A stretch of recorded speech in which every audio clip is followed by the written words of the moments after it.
안녕하세요. 사건의 이면입니다. 여러분, 상상해보세요.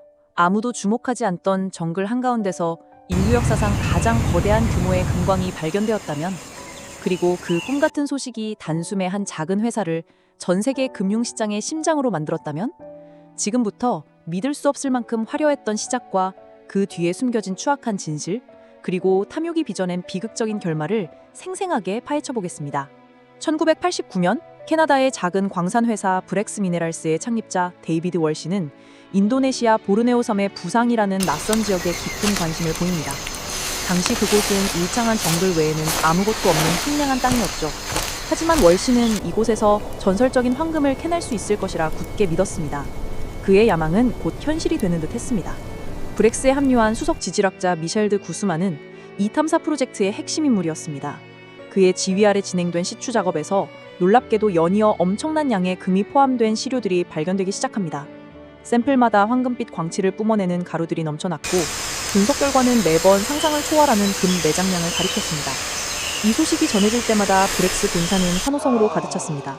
세상에, 이건 대박이야. 인류 역사상 최대 규모의 금광이 발견된 거야. 경영진의 입에서는 감탄사가 끊이지 않았고, 월시와 드 구스만은 황금빛 신화의 주역으로 떠올랐습니다. 1990년대 중반, 브렉스가 세계 최대 금광을 발견했다는 소식은 마치 들불처럼 전 세계 금융시장을 휩쓸었습니다. 작은 광산회사에 불과했던 브렉스의 주가는 순식간에 폭등하여 캐나다 토론토 증권거래소에서 가장 시가총액이 높은 회사 중 하나로 등극했습니다. 수많은 투자자들이 너도 나도 브렉스 주식을 사들이기 위해 달려들었습니다. 개인 투자자들은 평생 모은 돈을 갈았고, 월가의 거대 투자은행들도 수십억 달러를 쏟아부었습니다. 모두가 이 황금빛 신화에 취해 있었고, 브렉스는 거침없이 질주하는 듯 보였습니다. 그 누구도 이 화려한 성공 뒤에 숨겨진 어두운 그림자를 눈치채지 못한 채 말이죠. 이 모든 것이 정교하게 짜여진 인류 역사상 가장 거대한 금융사기극의 서막이었다는 것을 그때는 아무도 알지 못했습니다. 하지만 영원한 영광은 없었습니다. 브렉스의 주가가 끝없이 치솟으면서도 정작 광산에선 합당한 양의 금이 제대로 생산되지 않는다는 불길한 소문이 돌기 시작했습니다. 수백 톤의 금이 묻혀있다는 주장과는 달리 실제 채굴량은 터무니없이 적었죠. 투자자들 사이에선 미묘한 의구심이 싹트기 시작했습니다. 정말 저렇게 엄청난 금이 존재하는데 왜 채굴 속도는 이리도 더딜까? 뭔가 이상해. 특히 브렉스의 주가를 폭등시킨 장본인이자 광산의 황금 마술사라 불리던 수석 지질학자 미셸 드 구스만의 행동은 의혹을 증폭시켰습니다. 그는 다른 전문가들의 광산 접근을 극도로 꺼렸고, 시추 샘플 관리 또한 지나치게 통제적이었습니다. 마치 자신이 심어놓은 비밀을 들킬까봐 전전긍긍하는 사람처럼 보였죠.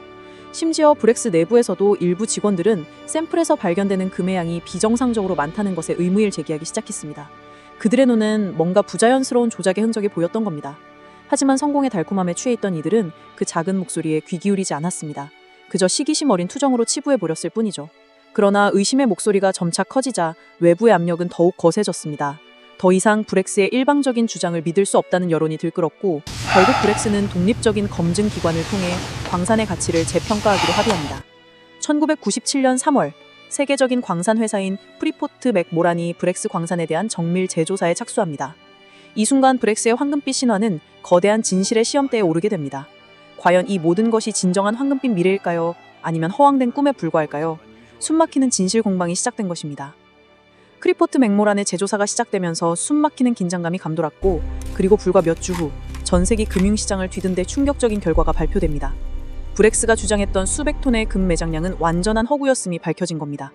시추 샘플에서 발견된 금은 상업적으로 채굴할 가치가 전혀 없을 정도로 미미했고, 그나마 발견된 금도 외부에서 의도적으로 주입된 것임이 명명백백하게 드러났습니다.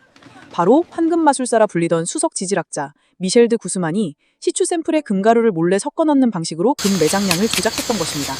이 모든 것이 정교하게 짜여진 인류 역사상 가장 거대한 금융사기극이었음이 만천하에 드러난 순간이었습니다. 사기극의 전말이 밝혀지자 브렉스 주가는 폭락했습니다. 한때 수십억 달러에 달했던 회사의 시가총액은 단숨에 휴지 조각이 되어버렸고, 회사는 파산했습니다. 황금의 꿈에 부풀었던 수많은 개인 투자자들과 거대 기관들은 단숨에 모든 것을 잃어버리고 말았습니다. 어떤 이들은 평생 모은 돈을 날렸고, 어떤 이들은 심지어 극단적인 선택을 하기에 이르렀습니다. 캐나다 전역에서 투기 열풍으로 인한 피해와 자살이 속출할 정도로 사회적 혼란이 극심했습니다. 화려했던 황금빛 꿈은 가장 비참한 악몽으로 막을 내렸습니다. 사기가 발격된 직후 사건의 핵심 인물들에게 의문의 죽음이 닥쳐오면서 진실은 더욱 미공 속으로 빠져듭니다. 금 매장량을 조작했던 수석 지질학자 미셸 드 구스만은 브렉스 광산 현장에서 헬리콥터에서 떨어져 사망합니다.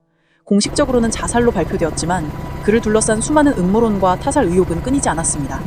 과연 그는 스스로 목숨을 끊었을까요? 아니면 거대한 사기극의 진실을 영원히 묻기 위한 희생양이었을까요? 얼마 지나지 않아 브렉스 회장이었던 데이비드 월시마저 심장마비로 사망합니다. 사건의 핵심 인물들의 연이은 죽음으로 브렉스 사기 사건의 완전한 진실은 영원히 미스터리로 남는 듯 했습니다. 브렉스 금광 사기 사건은 인간의 탐욕이 어떻게 거대한 비극으로 이어지는지를 극명하게 보여준 사례입니다. 겉들어 보이는 화려함에 현혹되지 않고 항상 비판적인 시각으로 정보를 검증하는 것이 얼마나 중요한지 우리는 뼈저리게 배웠습니다. 이 사건 이후 광산 산업의 투명성과 기업 윤리에 대한 규제가 강화되었고 투자의 위험성에 대한 경각심도 높아졌습니다. 지금도 세상에는 또 다른 브렉스가 우리를 유혹하며 숨어 있을지 모릅니다. 여러분은 이 사건을 통해 무엇을 느끼셨나요? 반짝이는 황금빛 유혹에 현혹되지 않는 지혜로운 투자와 그리고 투명하고 윤리적인 기업 경영의 중요성을 다시 한번 되새겨보는 기회가 되기를 바랍니다. 시청해주셔서 감사합니다. 다음에도 흥미로운 이야기로 찾아뵙겠습니다. 구독과 좋아요, 알림 설정 잊지 마세요.